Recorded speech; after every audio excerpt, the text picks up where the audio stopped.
Well, hello, everyone, and welcome to the Hope Discovered podcast by CommQuest. My name is Bill. If you have never heard our program before, what we try to do here is provide messages of hope. And always central to our message is that recovery is possible. A lot of times this can be from addiction, sometimes mental health, sometimes trauma, or just circumstances that one has to face in their life. And here again, hope happens here. That is our message. Our guest today is Tina Ryee. How are you doing? I'm doing well. How are you, Bill? I am doing absolutely fantastic. I'm so glad that you are here. Thank you. Tina is the coach of the Malone University cross country and track teams and the race director of the USATF Women's 6K Road Race National Championship. Tina is a role model for young athletes and an advocate for mental well-being. Tell us a little bit about your position and your role as a coach. Yes. So I am going into my 5th year at Malone this fall, being a coach. And I started out as a grad assistant 5 years ago and worked my way up to the head women's coach.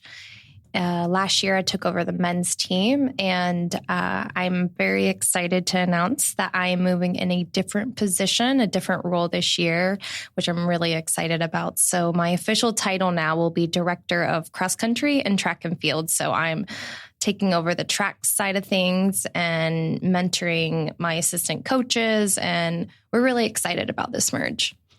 Well, congratulations. Thank you. So are you from the Stark County area? Where are you from? Yes, I actually was born and raised here. I went to Canton Central Catholic, and I went to school there, and I actually ran there. And then I pursued my running career after Central. I pursued it at Malone University. So I'm a strong alum for the Pioneers, and it feels really good being back in a position where I can give back. And I just really am passionate about the work I do. Were you always inclined to run? I noticed that with runners in particular, when they're 5 or 6 years old, they're just running through the backyard. You can tell right away, this kid is going to be a runner. Were you one of those? Actually, I was. So at a very young age, my mom saw a lot of potential in me. She too was a runner, and she was, I want to say, in the heat of her prime of running. She actually started running later in life. And during that time, she took a majority of us, me and my siblings, to these road races where they would offer, a fun run mile. And I'll never forget, she put me in a fun run mile. And I was so angry at her for putting me in this race, because if you know who I am, it has to come from me. I have to decide to do it. And so I was so angry that I was actually winning the race and overall for the girls. But because I was so mad, I looked behind me and noticed that the second girl that was behind me was, so many meters behind me, that I sat in the middle of the street right before the finish line and let her pass me, and then got up and finished the race. Oh, wow. So, yes, my mom saw something in me at a very young age. I clearly was not a fan at first, but I'm really grateful she pursued me into running. Yes. Tell us, that's interesting that you mentioned that psychology, I guess. Tell us a little bit about the mindset of a runner as opposed to what might be different in other sports. Yeah. Well, like most sports, but specifically for running, majority of how you perform and the outcome of your races is going to be based off of your mindset and your attitude. And I know for me, I always did astronomically better when my mindset was right and when I had a positive, outlook on a race. And so it plays a huge role, a pivotal role in the way you perform. And I think just your well-being overall as well. Like so many young people do, and I was certainly one of them, although I was nowhere near as athletic as you were. But at some point in your youth, you do feel invincible. Mm-hmm. Did you feel that way? Yes. I would definitely say there were many times where I thought I was unstoppable, especially in the running world, where I would toe the line and I just knew I was going to take the field. And that's a really great confidence to have. But also, when life hits you or you get in a race where you're not used to that because, the field is more elite, it can kind of rattle your confidence. Sure. Something did happen that caused your love of the sport to fall off. Mm-hmm. So that kind of superwoman type of the way you described it to me when we talked in our pre-production meeting, that kind of got shaken a little bit. Do you want to talk a little bit about that time in your life? Yes, of course. Well, it was quite some time ago, but it happened during the time I was in college and I was 19 years old. And that fall semester, my brother passed away. He was in a severe car accident, and actually he was killed by a drunk driver, and that just shook my world. It shook my family's world. And during that time, before he had passed, like weeks before he had passed, I actually got injured, and I remember being so frustrated that I was injured, and then this whole new life experience took over, and it was like this injury was so minor, and I recognized that I was going to, for the first time, be battling in some capacity a mental illness of getting into a deep depression, not feeling good about myself, and also just battling grief. That's something that I've noticed, in particular, professional athletes in particular. They're very young. They've generally been handed the world through college, and everyone's telling them how great they are. And that time period, especially for a professional athlete, rolls off very quickly, even in normal circumstances. But especially when something like that happens, the mindset of a professional athlete or any athlete, just someone who's very determined, like yourself, very successful college athlete, when that world gets shaken up, and it doesn't necessarily have to be from a trauma, like as in your case, but just anything, an injury. Now, all of a sudden, I'm an accountant. How does that play out in someone's mind when they are so invincible for so long and then they find out they're not? Yeah, that's a great question. What really happened, I know from my own experience, was I obviously was actually dealing with a loss, but then you're grieving a loss of your sport a little bit. And, when my mental side was not good, I just could not perform. And really, it wasn't even necessarily for me about the performance. It was just the love was gone.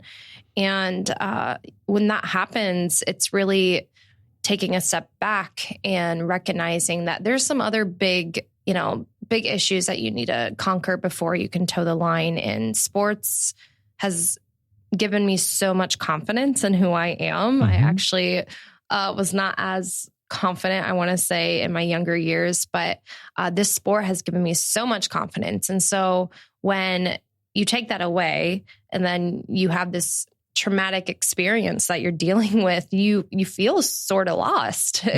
You start, questioning yourself of who you are and what does this mean and what would life look like without this sport? And those were some of the questions that were going through my mind when I was experiencing the loss of my brother and also just being injured. It was like, the statement or the saying is so true, when it rains, it pours. Oh, yeah. And that's exactly what was happening.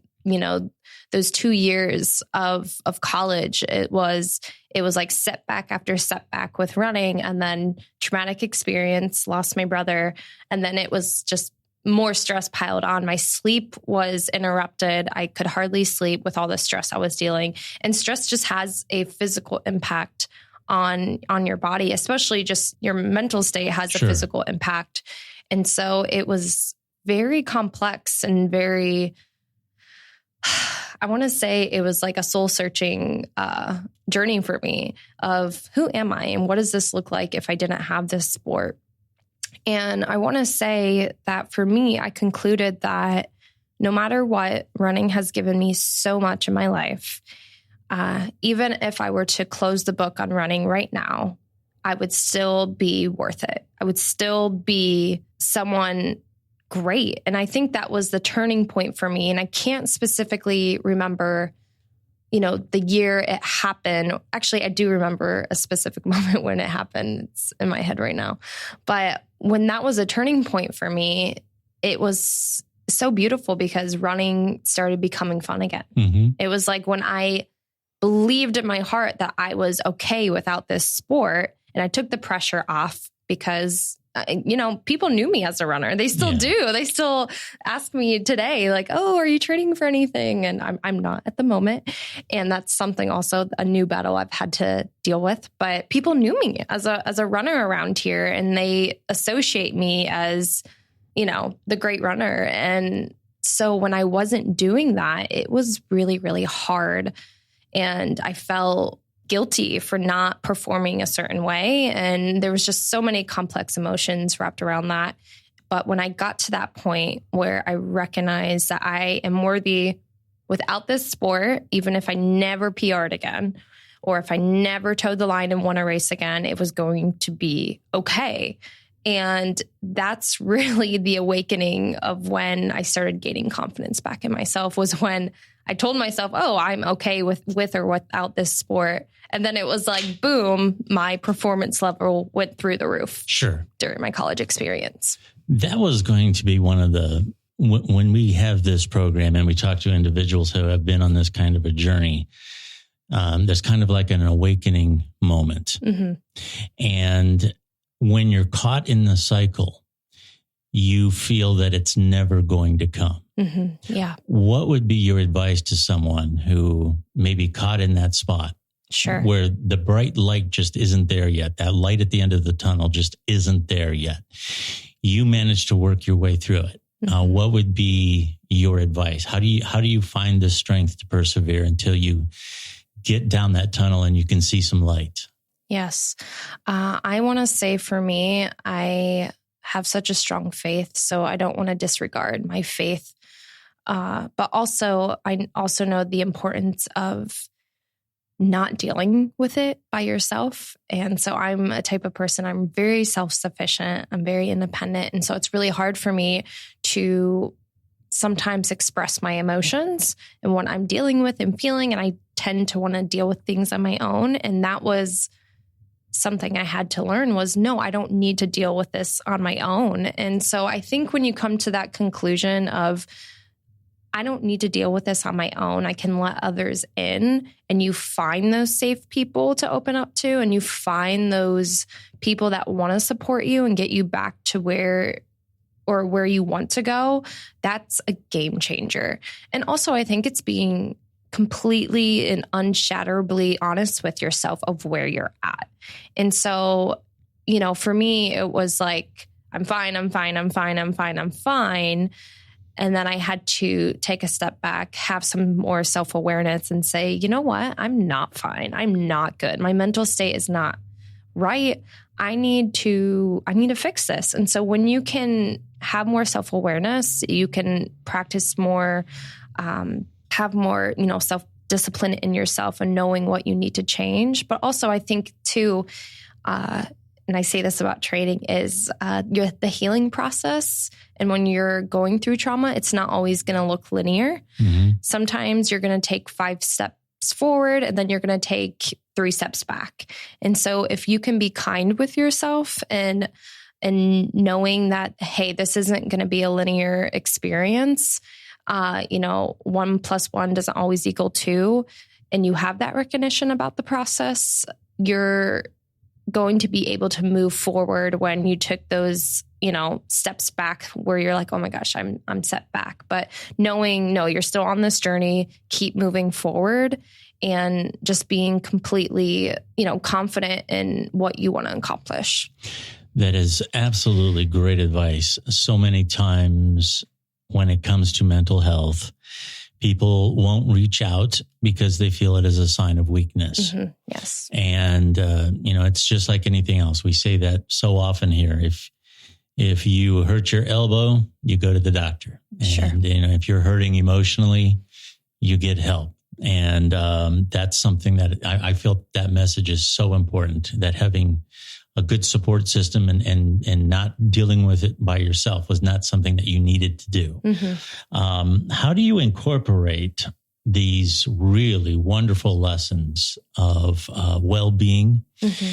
into your coaching? I would have to say, especially for young people, that would be such an important thing, because young people are always, especially athletes, you got to win. You have to be strong.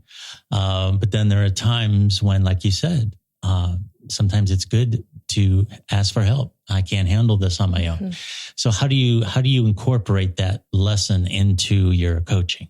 Yes, it's actually a huge reason why I decided to get into the coaching world was my personal experience at Malone. And there's a reason why I specifically came back to my alma mater to coach there. And it's because I had such a great experience with my own coaches. And I realized that coaches like that are not everywhere. Actually, a lot of them are not willing to walk with you when you are battling these mental barriers. And I actually did not go to Malone at first. I went somewhere else and I transferred in. And so I do have that comparison of what it looks like to be a transformational coach rather than a great coach. And a great coach, to me, yeah, they're great, but they're only going to look at you as a number, and they're only going to take you in as what's going to benefit their program or how fast you can run. But a transformational coach, to me, is someone that's going to focus on the total development of the student athlete, emotionally, spiritually, physically, mentally. And that's actually what I received at Malone with Coach Hazen and Coach David Gramlich. Was they took me in, they knew where I was at.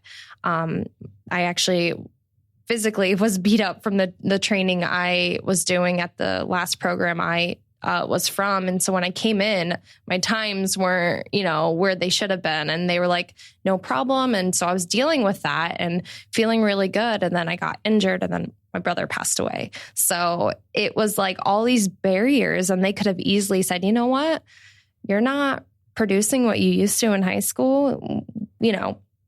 We're gonna cut you. And at the time, they were a winning team. They were going to nationals on the NAIA levels. And so they could have easily cut the cord with me, but they didn't. They recognized what I was going through, and they just walked me through what I was battling. And I just remember thinking, this is exactly the way it should be. And I just don't understand why we don't have more coaches like this. And I think we've done a really good job at implementing more mental awareness and focusing on mental health for our student athletes in the collegiate world, which I want to applaud NCAA on. But also, I still think we have so much work to do. And so, landing the plane for you, how I implement it is specifically going into this fall, I'm going to implement at least 3 mental days for them, meaning I'm a very committed person. But if you need a mental day where you don't want to come to this practice, it's going to be okay. And that's that's one of your 3 mental days, and implementing those days where they can just have total freedom of their schedule, because it is a commitment. And sometimes it gets really overwhelming. And a lot of my students specifically are pre-med or they're in nursing majors, and that is just wear and tear on your body and your mental capacity. And so I recognize that it's not always about running.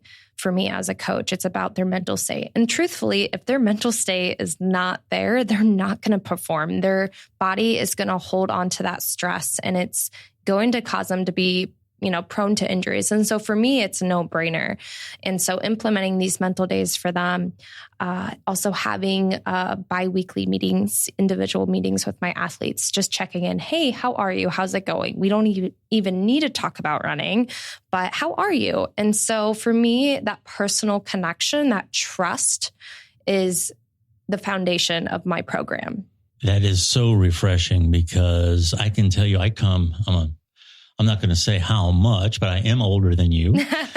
And I come from a generation where, when you were playing football, you could get knocked into next week. And the coach would say, shake it off, get back out there. Mm-hmm. You could have a concussion, So it is so important. I understand the need to motivate. I understand the need to push for excellence, but I also understand the need that, these are human beings, and especially student athletes. They're developing in so many ways.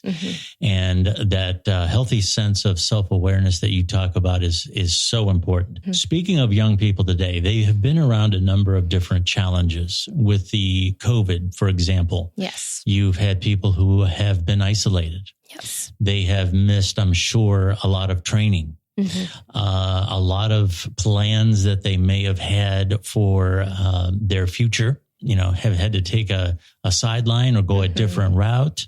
So it's been a difficult time for a lot of young folks. For our listeners in general, and being CommQuest, we have a lot of, people in the community that we support with mental health. The opiate crisis is still very much with us. There's so much to deal with today. What would be your message of hope for people today?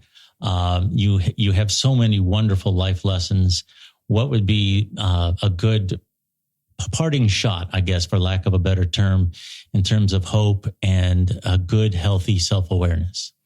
Yeah, I think, for me, the message of hope is when you feel like giving up, don't. And that sounds so cliche and silly, but there's been so many times, even this past year, I actually lost a second brother. Oh. And so I'm battling this second wave of grief in my life. And it's been really hard. And there have been days where I just don't want to get out of bed. And I would say, taking a deep breath and telling yourself it's really, really hard right now, but keep moving forward. And truthfully, and I'm going to just continue to express this, is confiding in people. And if you feel like you don't have someone, there's always someone. And so for me, having hope is, you have to have self-reflection first and foremost. And so taking the time to have self-reflection and recognizing that, okay, this is where I'm at. And so ask yourself, where am I? First and foremost, where am I? Meaning maybe not physically where you are, but where are you mentally? Where do you want to go?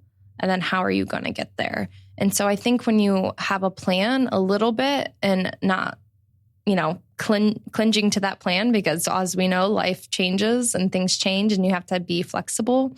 But just starting off with that question, where am I?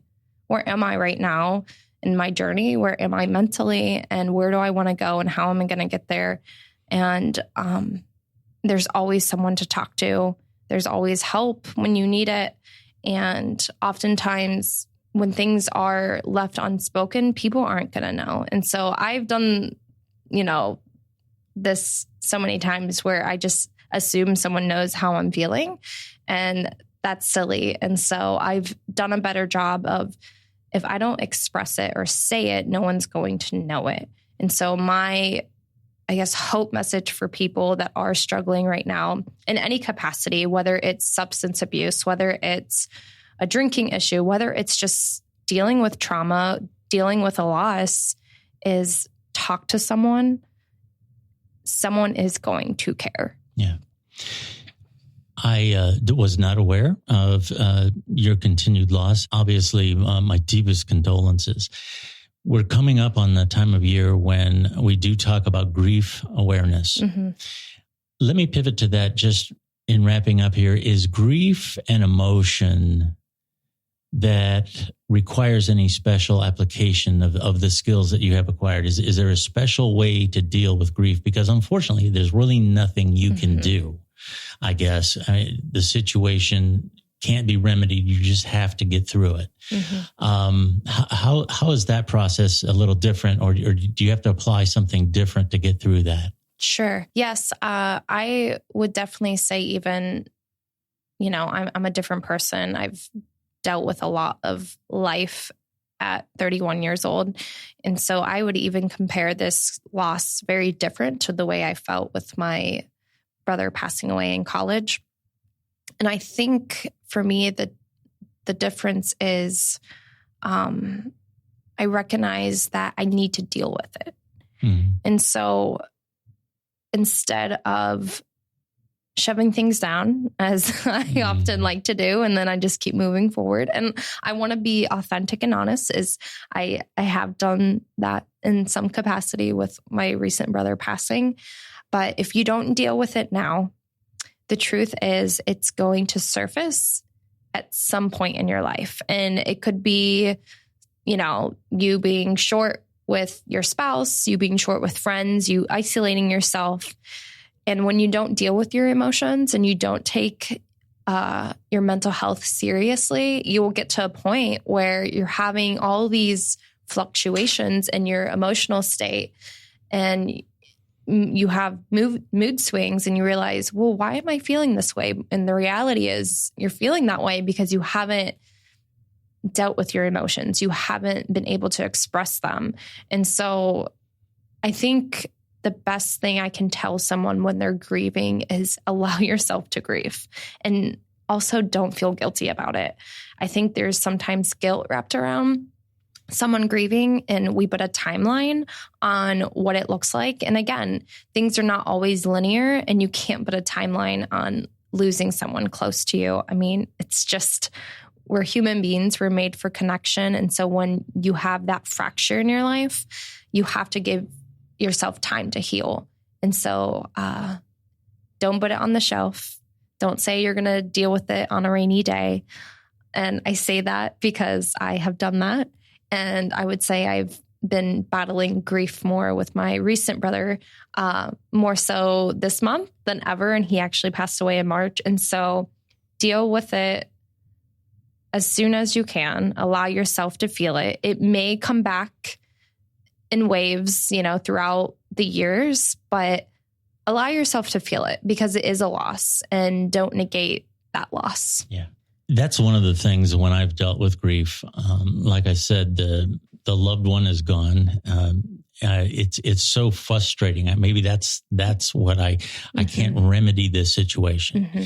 And it's a process. It's an emotion that you like you said, you have to face the emotions and deal with yourself. Mm-hmm. And that's the part that needs remedied. And like you said, sometimes there's no set time period. Mm-hmm. It can come back like at Christmas time, or holidays can often be problematic. Yes. Or any type of special event that you shared together, those can bring back those emotions, and it's okay to feel that way. And if it gets out of control, ask for help. Yes. Yes, absolutely. Deal with them, allow yourself to feel them. And when you feel like they're seeping into other parts of your life, or you're, having issues with substance abuse, and that's your coping mechanism, then that's a time to really seek additional help.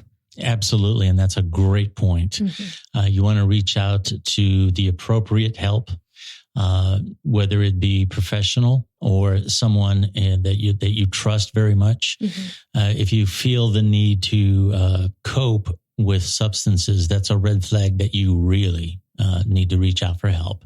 Tina, I'm at a loss for words. You have been through so much. You have such a fantastic attitude. I want to thank you so much for coming on the podcast. Anybody who would be under your coaching would be very lucky, I got to say. Thank you. We have been talking to Tina Ryee. Tell us again about your new position at Malone.